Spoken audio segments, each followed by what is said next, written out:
Hello दोस्तों, कैसे हैं आप सभी।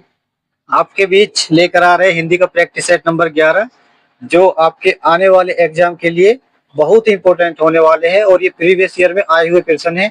इनके एनालाइज के साथ में हम इनको समझेंगे, जो आपके लिए बहुत महत्वपूर्ण हो जाएंगे। अगर आप इनको आपको इन्हें करने का जरूर कोई ना कोई फायदा मिलेगा। चलिए शुरू करते हैं। क्वेश्चन नंबर 1, सदा ही बहुवचन में प्रयुक्त होने वाला शब्द है। आपसे पूछा है कि सदा यानी हमेशा वो शब्द बहुवचन में ही माना जाता है, तो वो कौन सा शब्द है। ऑप्शन ए घर, ऑप्शन बी प्रत्येक, ऑप्शन सी दर्शन, ऑप्शन डी मुनि।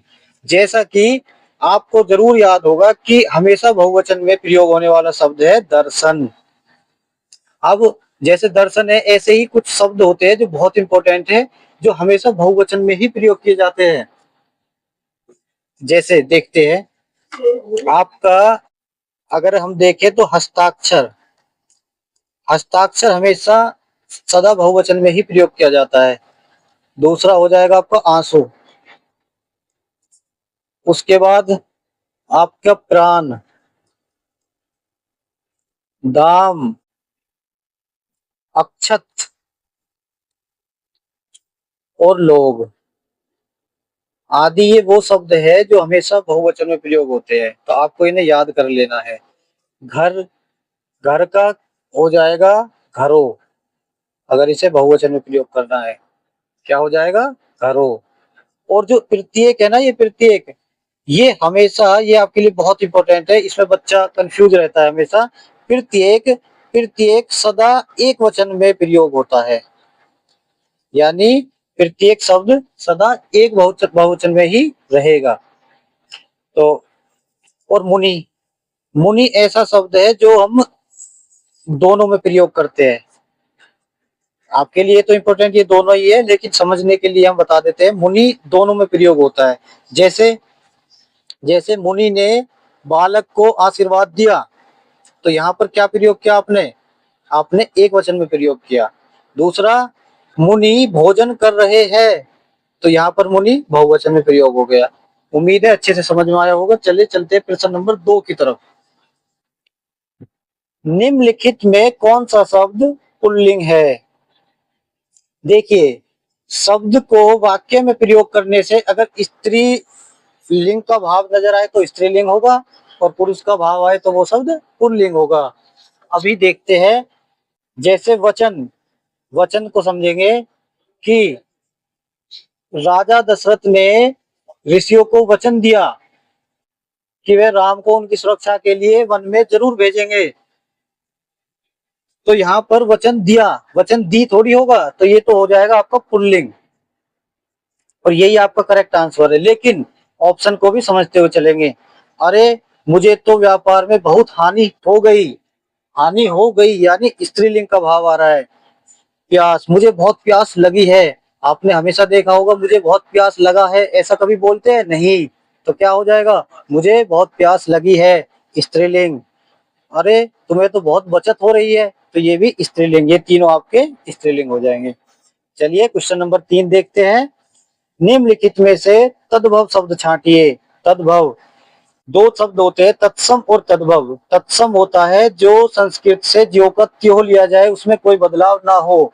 और तद्भव जो बदलाव के बाद शब्द होता है, जिसे हम आजकल आम बातचीत में बहुत ज्यादा इस्तेमाल करते हैं। जैसे जैसे आपके ऑप्शन है कपूर, बी पक्ष, सी म्यूर, डी मानसिक। अब इसमें आप देखेंगे कि आपका तद्भव शब्द हो जाएगा कपूर। कैसे हो जाएगा, कपूर का, कपूर का तत्सम होता है कर्पूर। ये आप याद कर लीजिए, बहुत मुख्य प्रश्न है आपके लिए, क्या होता है कर्पूर। और पक्ष का, पक्ष ये है आपके तीनों, क्या, ये तीनों आपके तत्सम शब्द है। तो इनके तद्भव अगर हम देखें तो पक्ष का हो जाएगा तद्भव, क्या हो जाएगा, पंख। मयूर का हो जाएगा मोर। और जो ये मानसिक है ना, मानसिक, तो मानसिक का युद्ध एक तरह से विशेषण के लिए हुआ है, क्योंकि ये इसमें मानस प्लस इक प्रत्यय लगने से, तो ये क्या हो जाएगा, ये हो जाएगा विशेषण शब्द। चलिए प्रश्न नंबर 4 देखते हैं। ये हमारा कांटेक्ट नंबर है। अगर आपको किसी भी तरह की कोई जानकारी या कोई एडवाइस किसी भी एग्जाम को लेकर चाहिए तो आप इसको कांटेक्ट पर कर सकते हैं। कुछ तत्सम तद्भव देख लेते हैं जो बहुत ही मुख्य है और ज्यादातर परीक्षाओं में पूछे जाते हैं। जैसे जैसे अट्टालिका। अट्टालिका। अट्टालिका क्या है? तत्सम। इसका तद्भव क्या हो जाएगा? अटारी।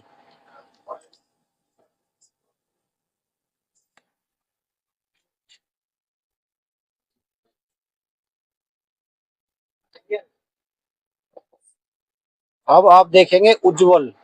उज्जवल का उज्जवल का तत्सम हो जाएगा। उज्जवल तत्सम है और उजला इसका हो जाएगा तद्भव। कुपुत्र। कुपुत्र का हो जाएगा कपूत। यही ज्यादातर भाषाओं में बोलते हैं तद्भव। अंधकार तत्सम है और अंधेरा तद्भव। सबसे ज्यादा ये आपके लिए शिलाका तत्सम और सलाई तद्भव। चंद्रिका तत्सम चांदनी तद्भव। भिक्षुक भिखारी। चैनल को सब्सक्राइब कर लेंगे जिससे कि आपको वीडियो टाइम पर मिलती रहे। क्वेश्चन नंबर 4, निम्नलिखित में से अशुद्ध वाक्य छांटिए। कृष्णा जी के अनेकों नाम है। पुस्तक बहुत ही उपयोगी होती है। ऑप्शन सी, शोभना बहुत मीठा गाती है। ऑप्शन डी, मैं अभ्यास कर रहा हूँ। इसका हो जाएगा आपका अशुद्ध पूछा है। अशुद्ध यानी कभी भी अगर हम अनेकों का प्रयोग नहीं करते हैं, इसमें क्या आएगा? इसमें आएगा आपका अनेक। क्या आएगा? अनेक। बाकी तीनों आपके ये शुद्ध है। अब अशुद्ध और शुद्ध वाक्य में कुछ जो बहुत ही सामान्य त्रुटि मिलती है उसको समझ लेंगे उदाहरण से। जैसे जैसे आपको ये अशुद्ध वाक्य दिया है, वह बहुत जल्दी वापस लौट आया। अब अब जब लौटने की बात हो रही है तो वहां वापस शब्द नहीं लगेगा, सिंपल हो जाएगा। वह बहुत जल्दी लौट आया, इसमें वापस नहीं लगेगा। अभी आप देखेंगे ये जैसे अशुद्ध है, तेरे को अब जाना चाहिए। देखिए बिल्कुल गलत प्रयोग हो रहा है। शुद्ध क्या हो जाएगा? तुझे अब जाना चाहिए। मैंने नहीं जाना, गलत। मुझे नहीं जाना, ये सही। राम ने रावण की हत्या की, ये प्रयोग नहीं होगा। क्या प्रयोग होगा? वध किया। कौन से शब्द में रे व्यंजन नहीं है? मात्र, मूर्धा, क्रम और मात्र भूमि। अब आप देखेंगे कि कौन से शब्द में रे, यानी ये वाला रे किसमें नहीं है। अब ये वाला रे किसमें नहीं है? ये आपका हो जाएगा करेक्ट आंसर ऑप्शन डी, मातृभूमि। मातृभूमि कैसे? मातृभूमि में जो ये प्रयोग हुआ है इसमें ये वाला रे प्रयोग हुआ है। और ये क्या होता है? ये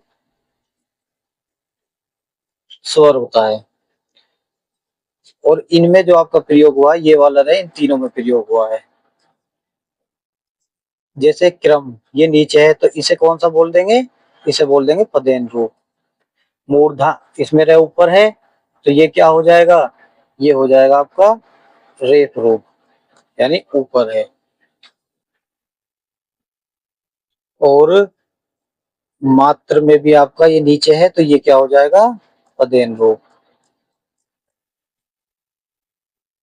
प्रश्न नंबर 6, प्रत्येक शब्द में उपसर्ग है। आपको जो ये शब्द दिया है प्रत्येक, इसमें पूछा है क्या उपसर्ग है। तो जब आप इसे तोड़ेंगे, संधि विच्छेद करेंगे तो प्रति प्लस एक। प्रत्येक तो उपसर्ग हमेशा शुरू में लगता है, तो शुरू में इसमें क्या लगा है? प्रति। तो क्या हो जाएगा आपका? आपका हो जाएगा ऑप्शन ए करेक्ट आंसर। अगर डी ऑप्शन भी एक रख लेंगे इसमें, ये वाला।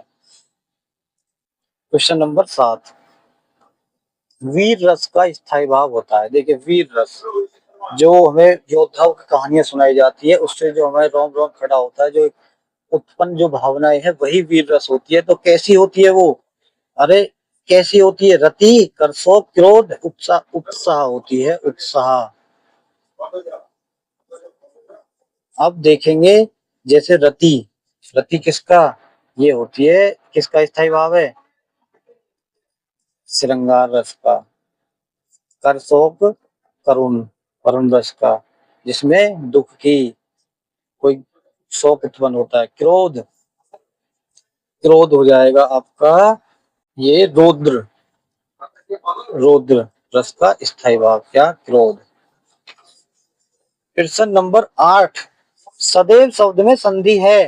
देखिए अभी ऐसे ही समझेंगे, जब क्लास कराएंगे तो आपको विस्तार से बताएंगे। सदैव, सदैव में आप देख रहे होंगे दो मात्राएं चढ़ रही है, तो मैंने बताया जब दो मात्राएं चढ़ेंगी तो वहां क्या हो जाएगा, वहां हो जाएगा आपका वृद्धि संधि। और एक मात्रा रहेगी तो उसे मान के चलते हैं कि अरे एक, यानी ये तो बहुत ही गुण है इसमें, तो वहां गुण संधि हो जाती है जहां एक मात्रा रहती है। ये इससे आप अपने क्वेश्चन को करने में आसानी मिलेगी। अब देखेंगे आपका संज्ञा का भेद नहीं होता है। संज्ञा, संज्ञा आपने देखा होगा कि व्यक्तिवाचक होती है जिसमें किसी एक व्यक्ति की बात की जाती है। जैसे जैसे ताजमहल सातवां अजूबा है, तो ताजमहल तो एक ही है, तो वो व्यक्तिवाचक में आएगा। जातिवाचक कैसे हो जाएगा, जातिवाचक जिसके जैसे और हो। भाई व्यक्तिवाचक जैसे दिल्ली, दिल्ली एक ही है पूरे दुनिया में, तो ये व्यक्तिवाचक में आ जाएगा। लेकिन जातिवाचक जिसके जैसे और हो, जैसे जैसे ये जाति, जाति में आ जाएंगे। जैसे गाय, एक गाय के जैसी दूसरी गाय होती है जब तक किसी व्यक्ति, एक व्यक्ति विशेष गाय की बात न की जाए। और निजवाचक ये सर्वनाम होता है। निजवाचक किसका होता है, सर्वनाम का। तो अभी आपका यही करेक्ट आंसर है क्योंकि पूछ रहा है कौन संज्ञा नहीं है। और एक होती है भाववाचक। तो संज्ञा के आपके मुख्य पांच हो जाएंगे। जैसे एक ये हो गया, दो ये, तीन भाववाचक और चार आपका हो जाएगा द्रव्यवाचक, और पांच आपका हो जाएगा समूहवाचक संज्ञा। प्रश्न नंबर 10, सही अर्थ वाला शुद्ध युग्म नहीं है। शब्द युग्म नहीं है। शब्द युग्म का मतलब है शब्द का जोड़ा नहीं है। तो अब देखेंगे ऑप्शन ए अनिल, अनल। अरे अनिल, अनिल तो हवा को बोलते हैं, अनल आग को बोलते हैं। भाई ये तो बिल्कुल सत्य है, हमसे पूछा है जो मैच नहीं करता है। अली, अली मैंने बताया है, देखते ही पहचान लेना। बड़ी ई, ई है तो बड़ी ई सखी, सखी में भी बड़ी है, इससे पहचान होती है इसकी। और ये वाला अली जो है ये भोरा के लिए होता है। सी आदि, आदि ये वाला आदि है आरंभ के लिए। आदि है ना अंत है उसका, भोले जी के लिए जो कहा जाता है आदि है ना अंत है उसका, इसका मतलब है आदि मतलब शुरुआत, और ना ही उसका अंत है ना ही शुरुआत है, तो ये आपको याद रहेगा। और ये आदि आपका अभ्यस्त। अरे अरे वो तो जुए का आदि है, तो मतलब लत, अभ्यास्त, तो ये हो जाएगा, ये भी ठीक है। अब जो नहीं है, जलज, जलद। अरे जलज और जलद, तो ये आपका देखेंगे जलज तो कमल के लिए होता है, बिल्कुल सत्य है। लेकिन जो जलद इसमें दिया हुआ है वह तो बादल के लिए प्रयोग होता है। तो आपका करेक्ट आंसर इसमें डी हो जाएगा, जलद बादल। दे, इसमें दे, इससे आपको ये हमेशा याद रहेगा। वह बहुत धार्मिक व्यक्ति है, वह बहुत धार्मिक व्यक्ति है, रेखांकित पद पहचानिए। धार्मिक यानी रेखा आपकी धार्मिक के नीचे है, तो अब आप बताइए धार्मिक क्या है। इस वाक्य में धार्मिक है आपका, वह बहुत धार्मिक व्यक्ति है। तो ये जो व्यक्ति है, कोई संज्ञा है, उसकी ये क्या बता रहा है, विशेषता, कि वह कैसा व्यक्ति है, धार्मिक व्यक्ति है। या देखिए विशेषता ऐसा नहीं है कि विशेषता हमेशा अच्छी चीज के लिए, विशेषता में नेगेटिव चीजें भी आती है। वह बहुत पाखंडी व्यक्ति है, ये भी विशेषता ही होगी। वह बहुत अच्छा व्यक्ति है, वह बहुत बुरा व्यक्ति है, बुरा अच्छा दोनों ही विशेषताएं मानी जाती है, इसमें कंफ्यूज होने की जरूरत नहीं है। तो धार्मिक क्या हुआ, व्यक्ति की विशेषता बता रहा है, तो विशेषता बताने वाले को क्या कहते हैं, विशेषण। ऑप्शन डी आपका करेक्ट आंसर हो जाएगा।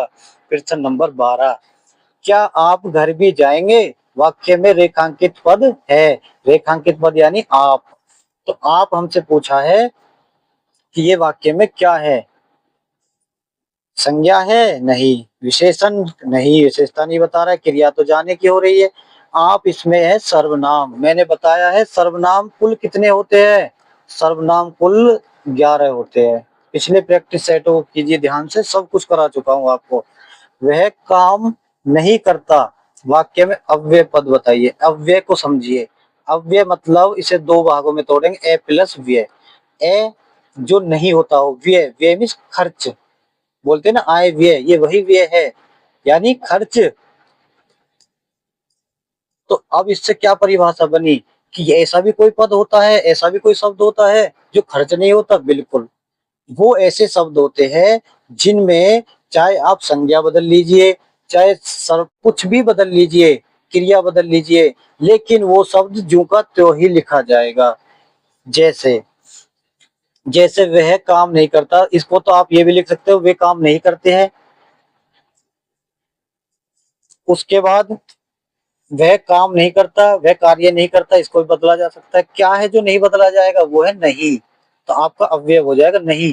नहीं को क्या आप कभी ना लिख देंगे, नहो लिख देंगे, नहीं, नहीं तो नहीं रहेगा, चाहे आप कुछ भी रख लीजिए वाक्य क्रिया की जगह। तो ऐसे शब्दों को क्या बोलते हैं, अव्यय। ऑप्शन सी आपका करेक्ट आंसर हो जाएगा। प्रश्न नंबर 14, बहुत दिनों के बाद, बहुत दिनों बाद दिखना अर्थ के लिए मुहावरा है। देखिए सबसे पहला काम तो प्रश्न को आप बिल्कुल ध्यान से पढ़ा करें। प्रश्न अगर ध्यान से पढ़ लिया तो समझिए आधा काम आपका हो गया है। बहुत से बच्चे लास्ट वाली लाइन पढ़ते नहीं है और उसमें कंफ्यूज हो जाते हैं। जब एग्जाम आएगा मैं आपको बताऊंगा क्या तरीका होता है। देखिए प्रश्न, बहुत दिनों बाद दिखना अर्थ के लिए मुहावरा, कोसों दूर होना, गोदली का लाल होना, ईद का चांद होना, अब तब होना। देखिए इसमें अगर कोई स्टूडेंट ठीक से नॉलेज यानी हिंदी नहीं पढ़ा है तो वो दो पे चला जाएगा, एक तो इस पर और एक सी पर। उसे लगेगा बहुत दिनों बाद दिखना यानी कोसों दूर होना, और दूसरा ईद का चांद होना। तो आप एक बात जान लीजिए कि बहुत दिनों बाद दिखना होता है ईद का चांद होना, इनका इससे कोई मतलब नहीं है। अब तब होना मतलब होता है बहानेबाजी बनाना। अरे वह तो अब तब कर रहा है, इसका मतलब है आपके पैसे हमें देने में बहानेबाजी कर रहा है। बोतली का लाल होना मतलब वह तो अपनी माँ का एक ही पुत्र है और उसने ही सरकारी नौकरी ले ली। अपनी गरीब माँ का अकेला पुत्र था, उसने सरकारी नौकरी ले ली, उसे बोल देंगे गोदली का लाल होना, कोसों दूर होना। ये इसका नहीं होगा, ऑप्शन सी होगा ईद का चांद होना। प्रश्न नंबर 15, नेताजी ने कहा था तुम मुझे खून दो मैं तुम्हें आजादी दूंगा, इस वाक्य में कौन सा चिन्ह लगा है। देखिए सबसे ज्यादा मेरा इसी को मैंने क्वेश्चन को आपको कराया, ये वाला जो चिन्ह दिया है इसको पूछा ही क्या होता है। अरे पूर्ण विराम होता है जिसमें लास्ट में ऐसे डंडा खींच देते हैं कि वाक्य का अंत हो गया है। अल्प विराम होता है कोमा, यानी बहुत थोड़ी देर के लिए ठहरना। जैसे जैसे हेमंत, संजीत और रिंकू कमांडो के लिए चले गए। अब इसमें इसमें ठहराव कोई लंबा तो था नहीं, तो राम और ये हेमंत और संजीत इसके बीच में कॉमा लगेगा। और देखिए लिख कर बताता हूं, हेमंत कॉमा संजीत और रिंकू कमांडो के लिए चले गए। तो ये जो यहाँ पर प्रयोग हम करते हैं कॉमा, इसी को बोलते हैं अल्प विराम। अब प्रश्न चिन्ह देखिए, प्रश्नवाचक चिन्ह तो आपको इसी प्रश्न में दिया हुआ है, इस वाक्य में कौन सा चिन्ह लगा, यानी जहां पर प्रश्न पूछा जाए। ये जो पीछे लगा हुआ है ये हो गया प्रश्न। आपका क्या बचा, आपका बचा उद्धरण चिन्ह, इसी को हम उद्धरण चिन्ह बोलते हैं। उद्धरण चिन्ह की परिभाषा आप बिल्कुल ध्यान से समझिए और अपने दिमाग में बैठाइए। जब जब किसी महापुरुष के कहे गए शब्द या कोई ऐसे वाक्य को ज्यों का त्यों लिया जाए या लिखा जाए, राइटिंग आप सिर्फ सुनकर लिखने की कोशिश कीजिए, लिया जाए या लिखा जाए, वहां उद्धरण चिन्ह का प्रयोग होता है। तुम मुझे खून दो मैं तुम्हें आजादी दूंगा, ये अपने स्पीच भाषण के दौरान नेताजी सुभाष चंद्र बोस जी ने कहा था। तो इस वाक्य को हमने ज्यों का त्यों लिख दिया, इसमें हमने कोई बदलाव नहीं किया, इसलिए यहाँ पर उद्धरण चिन्ह का प्रयोग हुआ है। उम्मीद है बहुत अच्छे से आपके समझ में आया होगा। प्रश्न नंबर 16, पत्र शब्द का अर्थ नहीं होता है। पत्र शब्द का अर्थ नहीं होता है, यानी 4 ऑप्शन दिए हैं, 3 तो होते हैं, 1 नहीं होता है। अब जब आप तैयारी कर रहे होते हैं तो इसलिए कहा जाता है कि चीजों को रिलेट करके चलिए, आप ऑप्शन से भी कर पाएंगे, ऑप्शन समझ के भी। जैसे आपने ऑप्शन पढ़ा, पत्ता, पंख, चिट्ठी, लेख। अरे पत्र, माँ ने बेटे के लिए पत्र लिखा, तो चिट्ठी तो होता है, चलिए चिट्ठी तो होता है। पंख, अब इसमें आपका दूसरा दिया हुआ है पंख, ये आपने देखा होगा अनेकार्थी शब्दों में, पत्र का अर्थ भी पंख होता है, और पत्ता ये तद्भव में आता है। तो इसका जो नहीं होगा वो क्या है, इसका हो जाएगा लेख। लेख इसका अर्थ नहीं होता है। अब मैं आपको कुछ महत्वपूर्ण शब्द और अनेकार्थक शब्द करा देता हूं, जो आपको परीक्षा में बहुत ही काम आने वाले हैं। जैसे घन, अब आप देखेंगे घन, घन हो जाएगा बादल, अधिक, घना, हथौड़ा। बिल्कुल एकदम आराम से देखिए और अपने दिमाग में आकृति बनाइए, बहुत ज्यादा समझ आने वाला प्रश्न है। घन किसके लिए, बादल, अधिक, घना, हथौड़ा। अब एक है आपका अक्षर, अक्षर के लिए बोलते हैं अविनाशी वर्ण आकाश। चलिए आगे, घट, पिछले प्रैक्टिस सेटों में बताया, घट घड़ा को भी बोलते हैं, देह, हृदय और किनारा को बोलते हैं। अंश, हिस्सा, कौन का अंश और किरण, ये सभी अंश के अनेकार्थी शब्द है। वैज्ञानिक शब्द में प्रत्यय लगा है, अरे विज्ञान, एक विज्ञान प्लस इक, तो इक प्रत्यय कौन सा, बी, ये आपका करेक्ट आंसर है। क्वेश्चन नंबर 18, धोबी का कुत्ता न घर का न घाट का लोकोक्ति का अर्थ है। देखिए धोबी का कुत्ता न घर का न घाट का, बहुत ज्यादा प्रचलन में, आम बातचीत में भी हम करते हैं इसका प्रयोग। गधा बनना गलत, हेरा फेरी करना गलत, घर पर न होना, कहीं ठो ठिकाना न होना, यानी धोबी का कुत्ता न घर का न घाट का, कहीं ठो ठिकाना न होना। किस शब्द में रैक का मात्र का उपयोग हुआ है। अब मैंने आपको बताया है, अभी पीछे क्वेश्चन हम करके आए हैं, रे मात्रा का उपयोग हुआ है। जैसे मात्र शक्ति या मात्र भक्ति, ये जो मात्र में जो ये रे है, ये वाली रे होती है, ये तो स्वर में आती है, ठीक है। तो ये सब रे के रूप है, किस रे के, इस वाले रे के। इसमें ज्यो का त्यों दिया है, इसमें ये रेफ रूप है, यानी ऊपर, ऊपर वाले को बोलते हैं रेफ, और जो नीचे रे होता है ये वाला इसको बोलते हैं पदेन रूप। तो किसमें नहीं है, दृष्टि में नहीं है, ठीक है। जैसे आपका सृष्टि, विरष्टि, विरष्टि बोलते हैं बारिश के लिए, तो ये वाले जो रे है ये सभी क्या है, ये रूप है ये। 20, सब कुछ जानने वाला, वाक्यांश के लिए एक शब्द बहुत ज्यादा पूछा जाता है, सब कुछ जानने वाला। बहुग, अरे बहु तो हो जाएगा बहुत जानने वाला। सेमित, सर्वज्ञ, ये हो जाएगा आपका करेक्ट आंसर, सब कुछ जानने वाला, सर्वज्ञ। अत्यज्ञ, अति यज्ञ, यज्ञ मीन्स होता है जानना, यज्ञ शब्द का अर्थ है जानना, अति मीन्स कम, यानी कम जानना। और अज्ञ, अत्यज्ञ, अज्ञ, जो कुछ न जानता हो। ये आपका बहुत ही इंपॉर्टेंट क्वेश्चन है, 3 स्टार देंगे हम इसे, ये एग्जाम में जरूर पूछा जाएगा। अज्ञ का अर्थ क्या होता है, बच्चा कंफ्यूज रहता है इसमें हमेशा। इसका अर्थ होता है जो कुछ भी, देखिए लिख देते, जो कुछ भी न जानता हो, बस आप इसको याद कर लीजिए किसी भी तरह, कुछ भी न जानता हो उसे बोलते हैं अज्ञ। कुछ दिए हुए वाक्यांश के शब्द, जैसे जिसे कठिनाई से जाना जा सके, दुर्जय, दुर्जय। या जो मांस न खाता हो, निरामिष, ये बंगाल में बहुत प्रयोग होता है शब्द निरामिष, अरे ये तो निरामिष है, मतलब ये तो मांस नहीं खाता है। जिसे मर जाने की कामना हो, मुर्मूसु। यूपीएसआई में आपका क्वेश्चन आया है, ये बहुत इंपॉर्टेंट क्वेश्चन है, याद कर लीजिए। जिसे मर जाने की कामना हो, मुर्मूसु। जिसके सिर पर चंद्रकला हो, चंद्रचूड़, जो आपके सुप्रीम कोर्ट के जज भी रहे हैं, ये चंद्रचूड़ का मतलब होता है जिसके सर पर चांद हो। जैसे भोले जी के आपने देखा होगा, तो ऊपर चांद दिखाया जाता है, जो उनके केस बंधे हुए होते हैं। जो दुख या भय से पीड़ित हो, उसे बोलते हैं कातर। जो किनारे से सटे हुए हो, तटवर्ती, आपने देखा है जब पूछा जाता है कि तटवर्ती राज्य कौन से हमारे, यानी जो समुद्र तट से लगे हुए होते हैं, तो यही सटे हुए मतलब लगे हुए, टच होना। ईश्वर की सत्ता को न मानने वाला, अरे मतलब जो ईश्वर में विश्वास न करता हो तो नास्तिक हो गया, और जो विश्वास करता है वो आस्तिक हो गया। प्रश्न नंबर 21 देखेंगे। उत्थान शब्द का विलोम होगा। उत्थान मतलब ऊपर की ओर। ऑप्शन ए पतन, अरे पतन नीचे की ओर।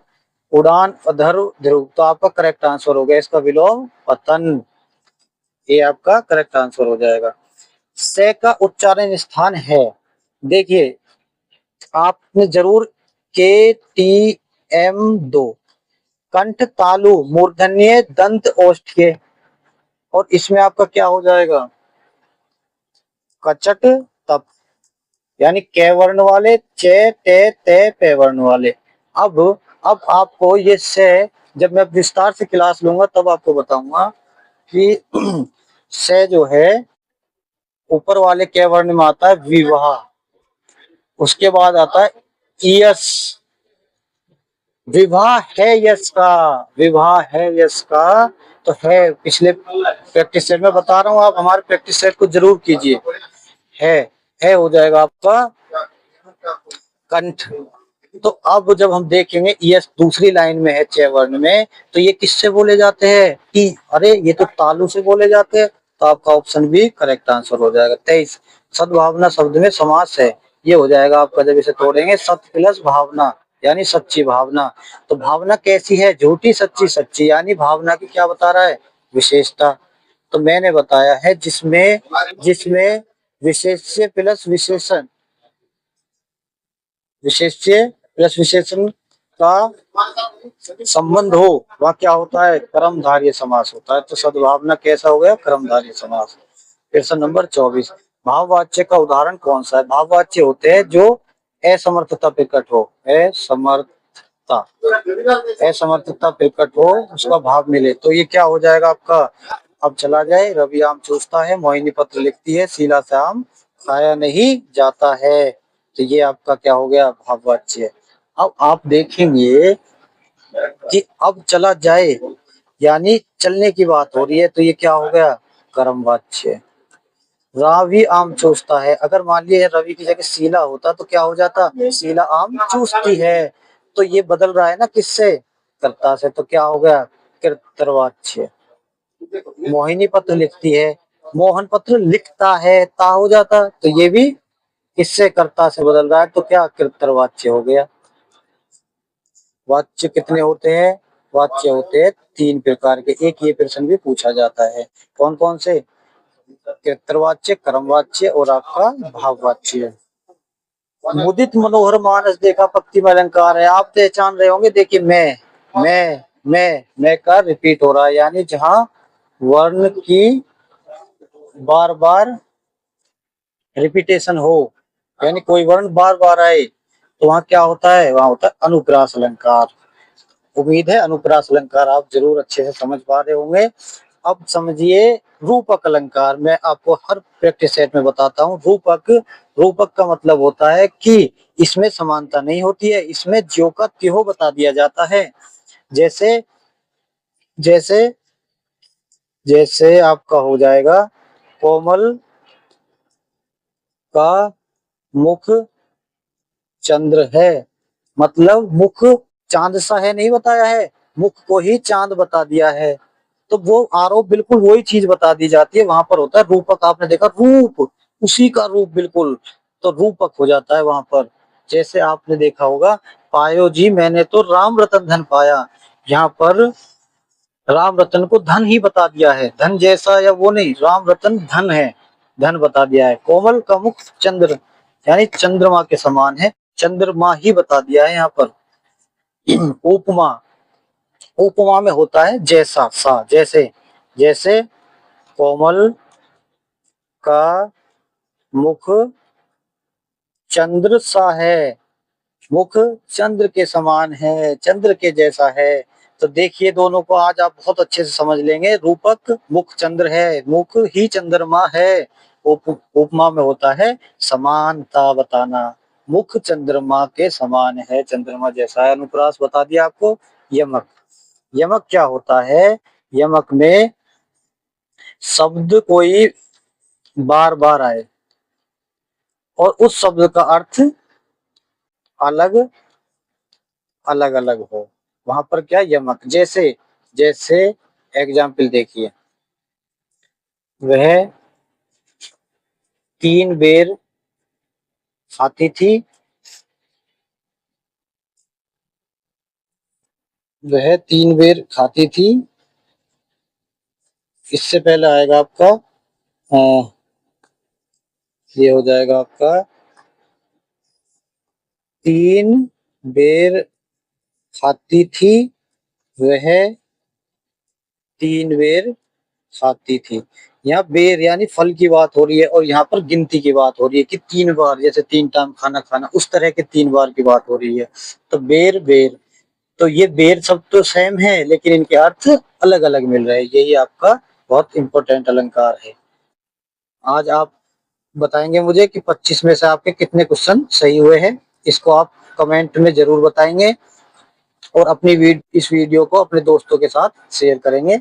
मिलते हैं अगले प्रैक्टिस सेट में, तब तक के लिए जय हिंद।